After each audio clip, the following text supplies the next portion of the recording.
Thousands of people died on 9/11 in horrific ways, and this is just one of the worst deaths imaginable. The Twin Towers, or the original World Trade Center, stood just below 1,400 feet tall, and in 2001 they were considered the tallest buildings in the world. Now, in the building were about 198 elevators, which consisted of 15 miles worth of elevator shafts. Each elevator was able to hold roughly 55 people, and the motors that were used were some of the largest elevator motors in the world. This is one of those motors, and this was obviously destroyed during the 9/11 attacks. Now, we all know the story of 9/11, so I'm not going to get into that. And we all know that thousands of people died in horrific ways. But when I was reading about some stories, this to me jumped out as just one of the worst possible deaths that happened that day. At 8:46 a.m. on September 11th, 2001, Tower 1 was hit by the first plane. Obviously, at the time, elevators were being used, and they believe that at the time of the first impact, several people were inside the elevators, and when the plane hit, the elevators stopped working immediately. People who were in the elevators during the initial impact likely died right away, depending on where the elevator was and where the plane struck. They have estimated, however, that there were about 200 people inside elevators at the time that did not die on the initial impact. The elevators just stopped working, though, and people were stuck inside. The most horrific aspect of that is that they had no way of escaping. Due to the extensive damage that had already occurred, there was no way of prying doors open, there was no way of crawling up top. So the people who were stuck in these elevators, they believe, literally just had to sit and wait for the inevitable. They had to sit in this small, compact elevator with God knows how many other people and hear all of the sounds of chaos around them, hear debris, everything falling. They can hear the screams of other people. Now, they probably had no idea the building was going to collapse. But once that process began, I can't even imagine the fear. Being stuck in an elevator just on its own, already horrible enough for me personally. But then to hear all of this happening around you and then to feel the building collapsing, Jesus Christ. They also believe that in some of the elevators, fires probably broke out. So some people trapped in them were being burned alive or dying slowly of smoke inhalation. We all have images like this kind of scarred in our brains now.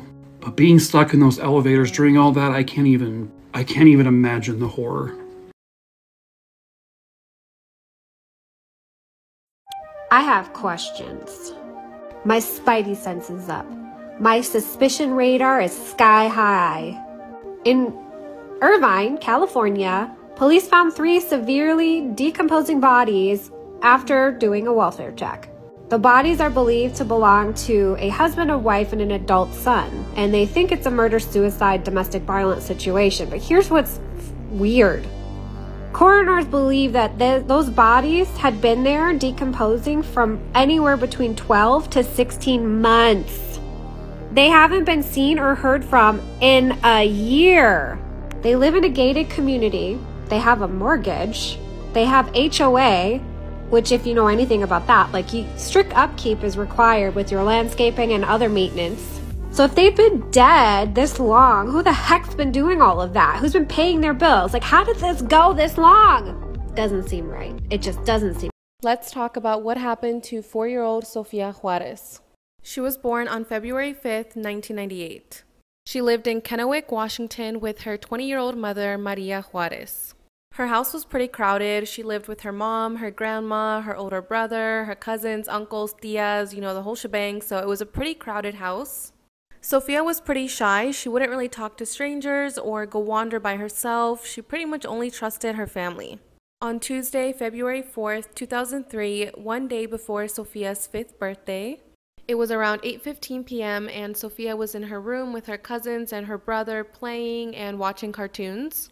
She did have a lot of energy because her birthday was tomorrow, so she wasn't ready to go to bed just yet. Her grandmother, Ignacia, had a boyfriend at the time named Jose, and he walked into the bedroom and said he was going to the store and asked if anybody wanted to come along. None of the kids wanted to go, so Jose left the house by himself and headed to the store. However, quickly after Jose left, Sofia decided to change her mind and she told her mom that she actually did want to go to the store to buy some candy. This was literally moments after Jose left the house, so Maria thought that he was still at the front door or that he was still at the end of the driveway, so she told Sofia she could head on out. She gave Sofia a dollar bill, she helped her put on her white sneakers, and at around 9:15 p.m., Sofia left the bedroom. At around 9:45 p.m., Jose comes back from the convenience store alone. Ignacia and Maria are asking him where Sofia is, and he says he never saw Sofia. He didn't know that Sofia was coming after him, and he didn't see her at the store, and he didn't see her on his way back. The family began to panic, and they called 911 and reported Sofia as missing. An Amber Alert was immediately issued for Sofia, and she was actually the first Amber Alert ever issued in the state of Washington. A 10-year-old relative of Sofia tells police that he saw Sofia leaving this driveway accompanied by a man dressed in all black. He was wearing a black sweatshirt, black pants, black sneakers, and Sofia didn't seem hesitant to go with him. Sofia wasn't crying and she didn't seem to be in distress, so people believe that she was most likely walking with a family member, someone that she knew and someone that she trusts.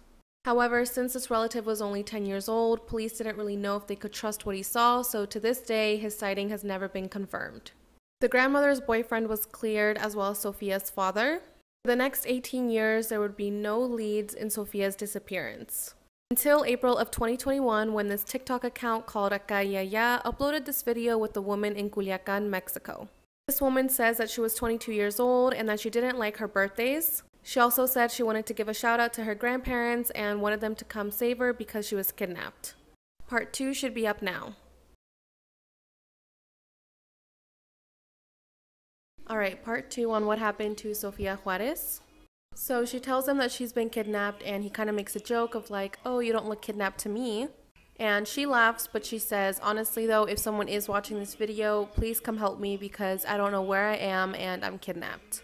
He ends the video by asking her what her grandparents' name are, but she can't remember, and then he tells his followers to help her get connected to her family. When he posts this video, it literally blew up all over TikTok. It has over 2 million views, and a lot of people started commenting saying that this girl looked exactly like Sofia Juarez. Everyone was freaking out and they were like, oh my gosh, you just found Sofia Juarez, she's been missing since 2003. I believe over 70 people submitted this TikTok to the Kennewick Police Department. The Kennewick Police Department tried to get in contact with this woman, but were unable to locate her until months later, and in February of 2022, so just a few months ago, they obtained a DNA sample from this woman and they compared it to Sofia's and it came back as negative. This woman was not Sofia Juarez. So now police are back to square one and they still don't have any other leads. In June of 2021, the police department releases new information that came forward to them in 2003. The day after Sofia went missing in 2003, a witness came forward and said that they saw Sofia at the street walking with a teenage boy. This teenage boy was a young Hispanic male between the ages of 11 to 14 years old. He had a chubby face, he had a baby face, and he also had a mark on one of his cheeks. Sofia and this teenage boy were walking to the end of the street where there was a van parked around the corner. The witness says that Sofia was crying and this teenage boy was laughing while he was walking with Sofia. Which honestly just gives me such an eerie feeling. I mean, this little 4-year-old girl is over here crying and she's obviously scared and this boy is just laughing. Back in 2003, the police didn't want to release this information because they were scared the suspect would run away. But now, over 18 years later, they finally released this description of the suspect and the van, and they hope that someone out there will recognize this person. If you want to read more about Sofia's case and read a detailed description of the suspect and the van, you guys can go to the Kennewick Police Department's website. They have a whole page dedicated to Sofia. Here is an age-progressed photo of Sofia. She would be 24 years old today. Unfortunately, in 2009, Sofia's mother, Maria, passed away due to medical complications. She passed away without ever finding out what happened to her daughter. If you know anything about Sofia's whereabouts, please call the number on the screen. It's been over 18 years since she was last seen, and the family needs to find her and they need this closure. If you guys want more detail about this case, I do have a full YouTube video on my channel that's up now. The link will be in my bio. Thank you guys for listening to Sofia's story today.